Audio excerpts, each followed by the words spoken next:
Salam kreatif. Sahabat kreatif, saya Hidayatullah Bambang Rifki Widianto. Dan saya Arifah Aziza Auliana.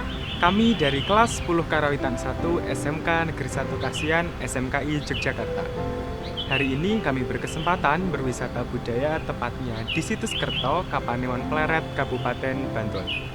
Momentum ini kami jadikan jalan-jalan yang syarat pengetahuan setelah sebelumnya di kelas kami membaca literatur mengenai situs dan sejarah yang ada di dalamnya. Lalu, kami jadikan literasi digital supaya dapat diakses pengetahuannya oleh teman-teman pelajar lainnya. Pengalaman seperti inilah yang dapat menjadikan cakrawala berpikir kami bertambah luas. Khas Pelajar Daerah Istimewa Yogyakarta.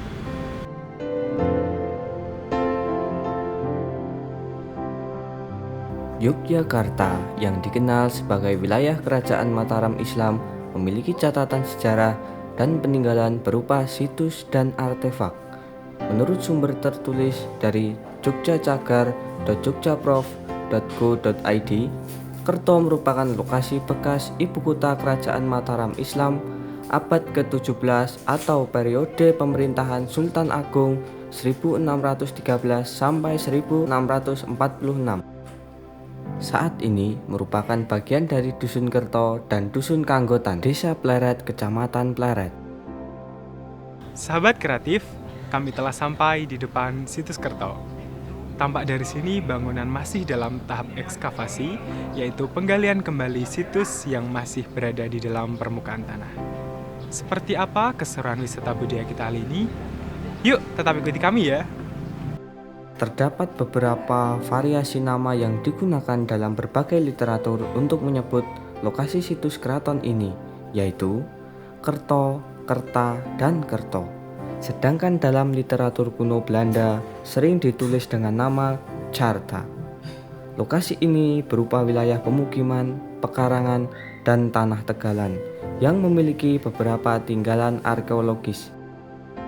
Penyebutan Lemah Dhuwur Kraton Kerto berasal dari toponim kuno yang menunjukkan bahwa di lokasi tersebut terdapat sebuah gundukan tanah di Dusun Kerto, Desa Pleret.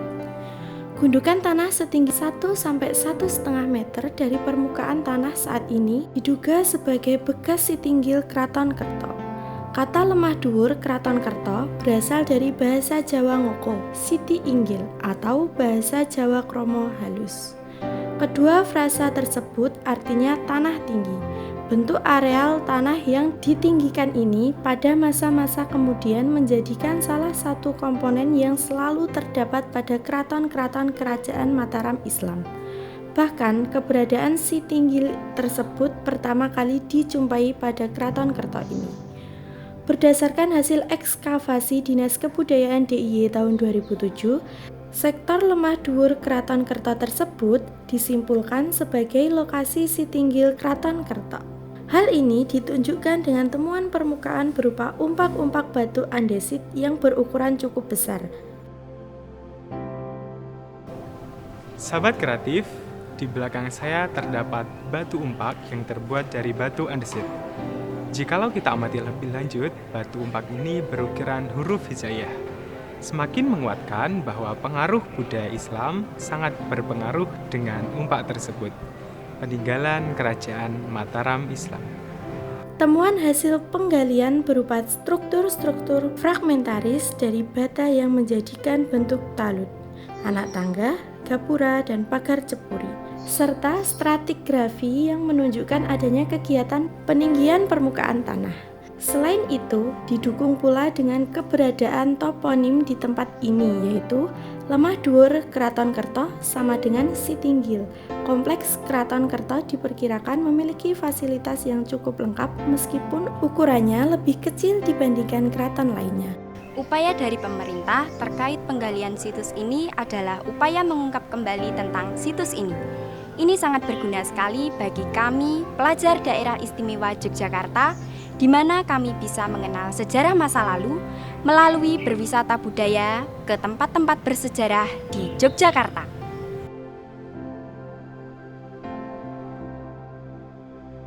Sahabat kreatif, Situs Kerto adalah salah satu situs yang menjadi saksi bisu jejak keberadaan Kerajaan Mataram Islam di bawah kepemimpinan Sultan Agung Hanyokrokusumo yang pernah mengalami masa keemasan.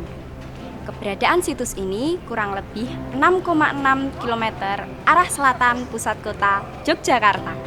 Keraton Karta merupakan tempat pemindahan ibu kota Kesultanan Mataram setelah di Keraton Kota Gede. Sejak tahun 1613, Sultan Agung Hanyokrokusumo berniat memindahkan ibu kota Mataram dan mendirikan keraton baru ke daerah Karta yang berjarak 5 km selatan dari Kota Gede.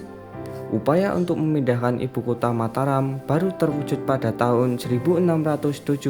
Setahun kemudian, Sultan Agung beserta pengikutnya mulai mendiami Keraton Karta.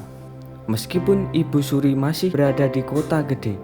Menurut sumber dari jogjacagar.go.id, pembangunan komponen Keraton Karta dan sarana penunjangan lainnya dilakukan secara bertahap.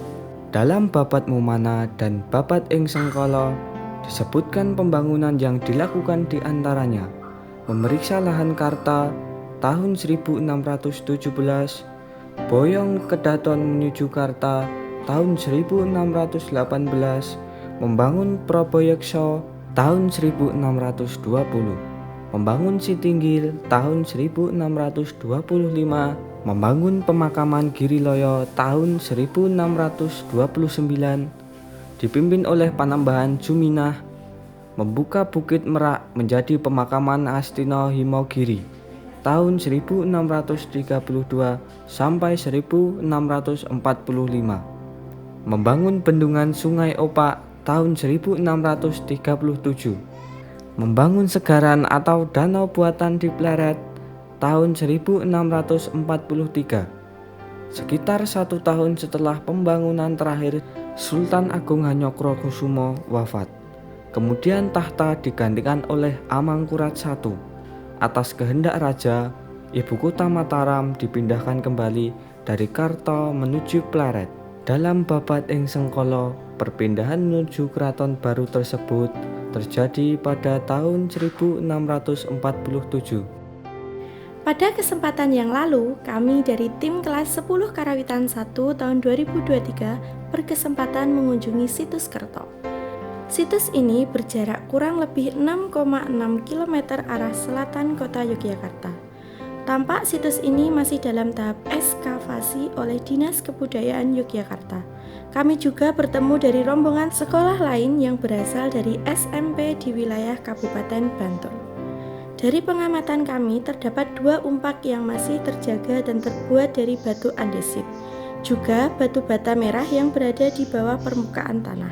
Akan tetapi ukurannya lebih besar dari batu bata yang biasa dipakai saat ini. Juga struktur penataan batu batanya lain daripada yang lain. Nah, gimana sahabat kreatif? Menarik bukan jalan-jalan kita kali ini?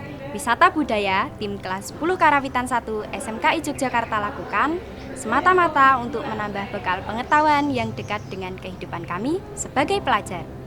Pengetahuan berawal dari perjalanan kita kali ini. Wisata budaya, wisata religi tentu saja menguak pengetahuan bagi kami kaula muda milenial agar tetap mencintai tradisi, seni dan budaya melalui pembelajaran mengasihkan, syarat, manfaat, dan pengetahuan. Tentu saja membuka cakrawala bagi kami khas pelajar daerah istimewa Yogyakarta. Sahabat kreatif, sampai jumpa pada jalan-jalan kami berikutnya ya. Salam kreatif!